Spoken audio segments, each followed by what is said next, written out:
Hi hello ನಮಸ್ತೆ friends. ಒಂದು ಕಾಲದಲ್ಲಿ ಈ ಹೇಳಿಕೆಗಳು ಬಿಗ್ ಸ್ಟೇಟ್ಮೆಂಟ್ ಅನ್ನೋದೆಲ್ಲ ಒಂದು ವರ್ಗಕ್ಕೆ ಮಾತ್ರ ಸೀಮಿತ ಆಗಿತ್ತು.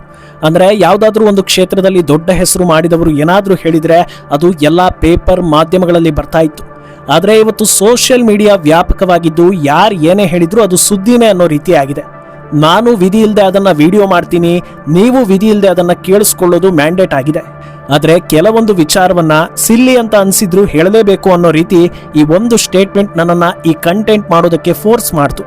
ಇಲ್ಲಿ ಕಾಣ್ತಾ ಇರೋ ಬ್ಯೂಟಿಫುಲ್ ಹುಡುಗಿ ಹೆಸರು ಚಂದ್ರಿಕಾ ದೀಕ್ಷಿತ್ ಅಂತ ಎಷ್ಟು ಜನರಿಗೆ ಗೊತ್ತೋ ಗೊತ್ತಿಲ್ಲ, ಆದರೆ ವಡಾಪಾವ್ ಗರ್ಲ್ ಅಂದರೆ ತುಂಬ ಜನರಿಗೆ ಗೊತ್ತಾಗ್ಬೋದು.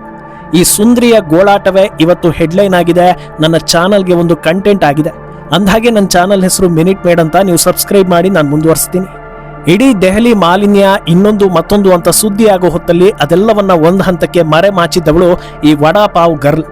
ರಸ್ತೆ ಬದಿಯಲ್ಲಿ ತನ್ನ ಗಂಡನ ಜೊತೆ ಪುಟ್ಟ ಗಾಡಿ ಇಟ್ಕೊಂಡು ಈಕೆ ವಡಾಪಾವ್ ಮಾರ್ತಾ ಇದ್ರೆ ಅದನ್ನ ತಿನ್ನೋದಕ್ಕೆ ಎಷ್ಟು ಜನ ಬರ್ತಾ ಇದ್ರು, ಅದಕ್ಕಿಂತ ಹೆಚ್ಚಾಗಿ ಈಕೆ ವಡಾಪಾವ್ ಮಾಡೋದನ್ನ ವಿಡಿಯೋ ಮಾಡಿ ಸೋಷಿಯಲ್ ಮೀಡಿಯಾದಲ್ಲಿ ವೈರಲ್ ಮಾಡೋದಕ್ಕೆ ಸಾಕಷ್ಟು ಜನರು ಬರ್ತಾ ಇದ್ರು.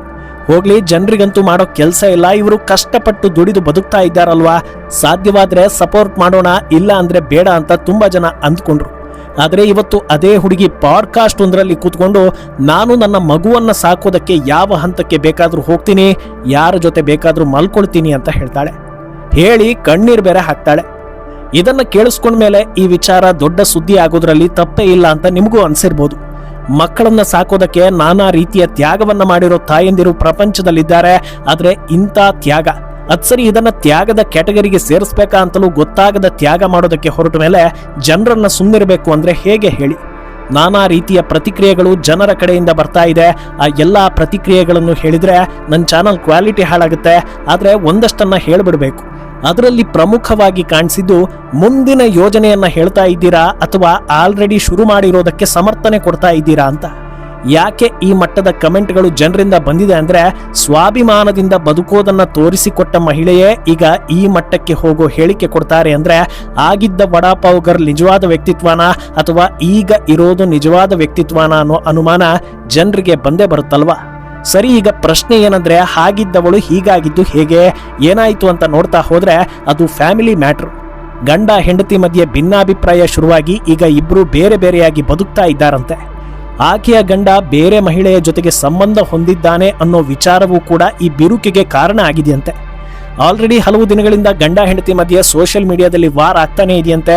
ಈಗ ಇವಳನ್ನ ಹಿಡ್ಕೊಂಡ್ಬಂದು ಒಂದು ಪಾಡ್ಕಾಸ್ಟ್ ನಲ್ಲಿ ಕೂರಿಸಿದಾಗ ಒಂದೊಂದೇ ವಿಚಾರವನ್ನ ಬಿಚ್ಚಿಟ್ಟು ಕೊನೆಗೆ ಇಂಥದ್ದೊಂದನ್ನ ಹೇಳ್ಬಿಟ್ಟಿದ್ದಾಳೆ.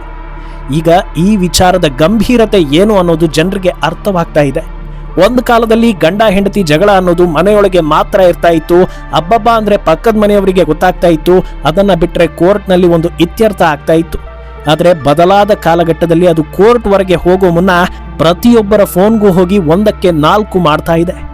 ಆಲ್ರೆಡಿ ಇದು ಟ್ರೆಂಡ್ ಆದಂತೆ ಕಾಣಿಸ್ತಾ ಇದೆ. ಮುಂದೆ ಇದೇ ದೊಡ್ಡ ಟ್ರೆಂಡ್ ಆಗ್ಬೋದಾ ಅನ್ನೋ ಡೌಟ್ ಶುರುವಾಗಿದೆ.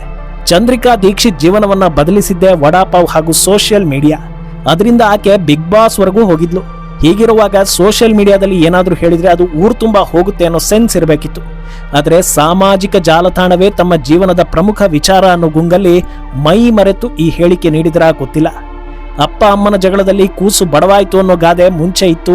ಆದರೆ ಇಲ್ಲಿ ಅಪ್ಪ ಅಮ್ಮನ ಜಗಳದಲ್ಲಿ ಮಗುವಿನ ವ್ಯಕ್ತಿತ್ವಕ್ಕೆ ಅಮ್ಮನೇ ಧಕ್ಕೆ ತಂದಂತೆ ಕಾಣಿಸ್ತಾ ಇದೆ. ಈ ಸ್ಟೋರಿ ಬಗ್ಗೆ ನಿಮ್ಮ ಅನಿಸಿಕೆಯನ್ನ ಕಮೆಂಟ್ ಮಾಡಿ.